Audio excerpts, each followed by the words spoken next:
Well, for more on the Mobile World Congress and the global tech sector, I spoke to Chris Gottschalk. He's a principal at Blumberg Capital, a venture capital firm.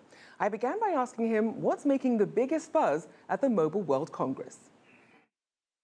Yeah, we spent most of the day in the main hall, and I'll tell you, we saw a lot of the large incumbents, whether you're talking about Intel, Qualcomm, Huawei, Cisco, or others, really focused on kind of three key areas.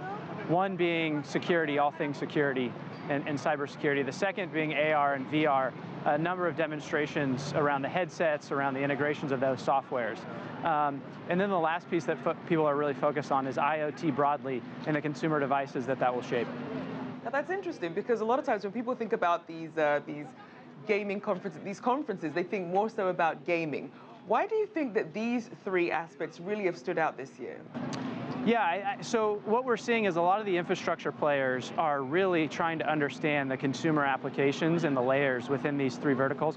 You know, cyber security, for instance, crosses all of those applications. IoT touches consumers in many applications. You saw Ford showing off a car that's connected. You saw Intel showing a bike. And so they're really trying to understand the wide, varied consumer applications, and the focus has really been there.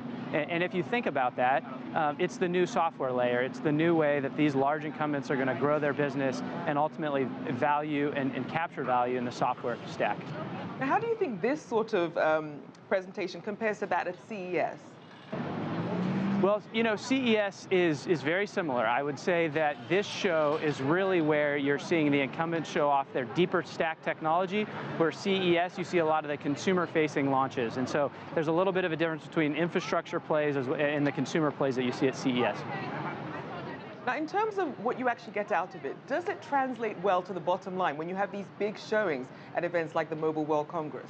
Well, certainly. I think it depends what constituency you're talking about, but for venture capitalists like ourselves, we get to see the large incumbents, we get to understand their roadmaps, what they're interested in, and at the same time, we get to see a lot of the innovation that's coming from the younger, smaller players in the market. And then I'd say lastly, for folks in our portfolio, they get to forge partnerships, new product launches, so across the board, it's a great stage for all. Now, what about companies that are called, these so-called one-trick pony companies? So you have companies like Fitbit and GoPro that make one thing and they make it very well. But where can they go after that? What are investors looking for? Yeah, I think when you talk about those companies in particular, Fitbit and GoPro, you know, you're really talking about a hardware sector in particular, and they're singularly focused on that hardware. You know, and you're seeing these companies take that advantage, and it's being commoditized away by other players. And the issue with that is there's no key IP in the underlying software. And so their advantage quickly becomes commoditized. And so what you're going to see over the next 12, 24 months, I think, from a broad base of these companies is really their focus on the underlying software to compete and to reinvigorate their product roadmap.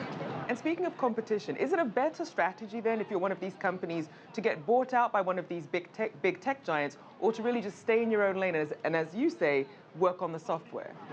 Well, you know, I think these companies take different approaches. If you look at Beats, for instance, you know, they were able to build a really strong community and sell for a nice multiple.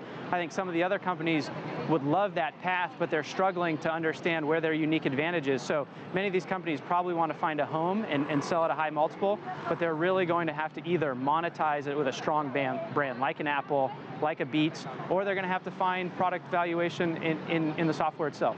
And if you are one of these big companies, is it better for you to snap up one of these smaller firms, or just spend the money and invest in the R&D and risk perhaps spreading yourself too thin?